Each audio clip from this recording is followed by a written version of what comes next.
नमस्कार, मैं हूं आरजू अंसारी और आप देख रहे हैं राष्ट्रीय जगत विजन न्यूज। छत्तीसगढ़ में नई जमीन गाइडलाइन दरों के विरोध में दुर्ग के जमीन कारोबारियों का आंदोलन आज लगातार 5वें दिन भी जारी रहा। सुबह से ही बड़ी संख्या में कारोबारियों ने कलेक्ट्रेट और रजिस्ट्रार कार्यालय के बाहर जुटकर नारेबाजी की और धरना दिया। बढ़ते विरोध को देखते हुए प्रशासन ने 6 थानों की पुलिस फोर्स मौके पर तैनात की। प्रदर्शनकारी रजिस्ट्रार कार्यालय की ओर बढ़ने लगे। पुलिस ने उन्हें रोकने की कोशिश की, लेकिन भीड़ के आगे बढ़ते ही स्थिति तनावपूर्ण हो गई। इसके बाद पुलिस ने लाठीचार्ज करते हुए भीड़ को पीछे धकेला।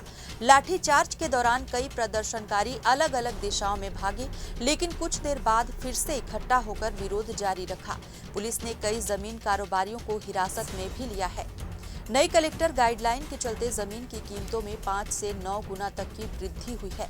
रायपुर, दुर्ग, भिलाई, बिलासपुर और अंबिकापुर सहित कई जिलों में रियल एस्टेट कारोबारी इसका विरोध कर रहे हैं। पहले 10 लाख रुपए की कीमत वाली जमीन अब 70 लाख रुपए तक पहुंच गई है। कारोबारियों ने इस गाइडलाइन को अव्यावहारिक बताते हुए सरकार से संशोधन की मांग की है। उनका कहना है कि यदि मांगे नहीं मानी गई तो वे रजिस्ट्री का बायकॉट करेंगे।